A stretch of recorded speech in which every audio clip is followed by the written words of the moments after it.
तस्वीरें देखने पर आपको ये बिहार का एक आम गांव लग सकता है, लेकिन इसी समस्तीपुर के पितौंजिया गांव में पैदा हुए थे कर्पूरी ठाकुर। यजमानी कर्पूरी ठाकुर के परिवार का पुश्तैनी काम था। पितौंजिया अगड़ी जाति के धनवानों का गांव था। अगड़ों की आबादी 2/3 होने की वजह से यहाँ पे अगड़ों का ही वर्चस्व था। 24 जनवरी 1924 को जन्मे कर्पूरी ठाकुर के परिवार की माली हालत ठीक नहीं थी। बताते हैं कि वो भूखे पेट ही और नंगे पैर ही स्कूल जाया करते थे। कभी बासी भात तो कभी चना भूजा खाकर काम चलाते थे, लेकिन पढ़ाई नहीं छोड़ी।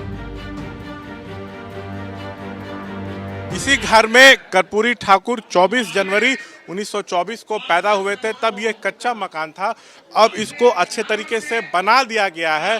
कर्पूरी ठाकुर साधारण नाई परिवार में जन्मे थे। हमेशा वो जो है कांग्रेस विरोधी राजनीति किए और राजनीति में अपना मुकाम हासिल किया। साल 1952 में कर्पूरी ठाकुर पहली बार विधायक बने थे। 1967 में बिहार के डिप्टी सीएम बने थे और 3 साल बाद 1970 में पहली बार अति पिछड़ा वर्ग का कोई शख्स बिहार का सीएम बना था।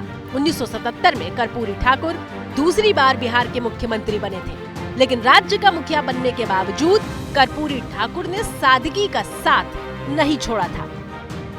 चुनाव जीतने के बाद भी कर्पूरी ठाकुर रिक्शे पर चला करते थे। कर्पूरी ठाकुर को लेकर एक किस्सा मशहूर है।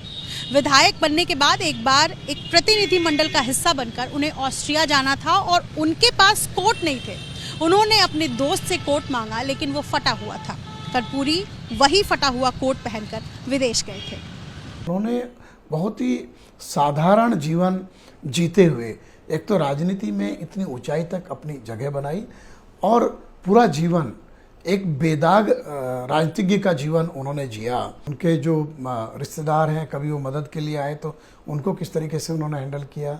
कोई गैर जरूरी फ़ायदा उन्होंने कभी नहीं दिया। उनकी बेटी की शादी के बारे में किस्से आते हैं कि कितनी सादगी से उन्होंने उसकी शादी की।